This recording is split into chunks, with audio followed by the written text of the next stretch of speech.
निशा पढ़ाई के लिए चंडीगढ़ शहर जा रही थी। वो कॉलेज के पहले वर्ष में थी और अपने नए जीवन को लेकर उत्साहित भी थी और थोड़ी घबराई हुई भी। रास्ते में जाते समय उसकी गाड़ी खराब हो गई, जिससे उसे चंडीगढ़ पहुंचते पहुंचते रात के 12 बज गए। शहर उसके लिए नया था और उस समय कोई हॉस्टल खुला नहीं मिला। मजबूरी में उसने पास ही स्थित एक होटल में एक रात रुकने का फैसला किया। थकी हुई निशा अपना सामान रखकर जैसे ही सोने लगी, तभी दरवाजे पर हल्की सी नॉक नॉक हुई। उसने दरवाज़ा खोला, लेकिन बाहर कोई नहीं था। उसे लगा शायद होटल का कोई स्टाफ गलती से आ गया होगा। बिना ज़्यादा सोचे वो वापस कमरे में जाकर सो गई। अगली सुबह वो हॉस्टल ढूंढने निकली और कॉलेज के पास ही उसे एक अच्छा हॉस्टल मिल गया। शाम को वो होटल लौटकर अपना सामान लेने आई।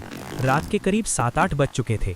कुछ समय बाद अचानक उसे किसी के जोर जोर से रोने की आवाज़ सुनाई दी। डरी सहमी वो दूसरे कमरे की ओर बढ़ी। वहां उसने देखा एक लड़की सफ़ेद साड़ी में ज़मीन पर बैठी थी। उसका दिल जोर जोर से धड़कने लगा। तुम कौन हो? यहाँ कैसे आई हो? उस लड़की ने सिर उठाकर कहा, यहाँ से निकल जा और कभी वापस मत आना। मैंने तुझे कल रात चेतावनी दी थी, लेकिन तू समझी नहीं। निशा की हालत खराब हो चुकी थी। तभी उसने देखा कि वो लड़की पीछे किसी को देखकर जोर जोर से हंस रही थी।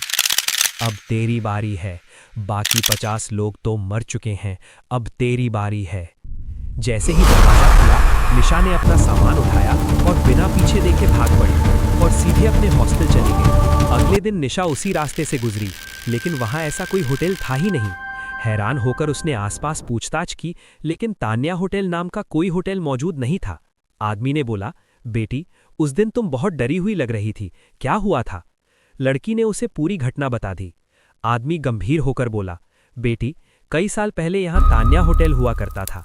एक जोड़ा आया था जिनकी शादी होने वाली थी। उसी रात कुछ लुटेरे आए और पहले उसके मंगेतर को और फिर उस लड़की को मार दिया। उसके बाद से लोग कहते हैं कि वही लड़की सफ़ेद साड़ी में दिखाई देती है। बहुत लोगों के साथ अजीब घटनाएं हुईं, कई तो बच भी नहीं पाए, इसलिए होटल बंद कर दिया गया था। ये सुनकर निशा सन्न रह गई।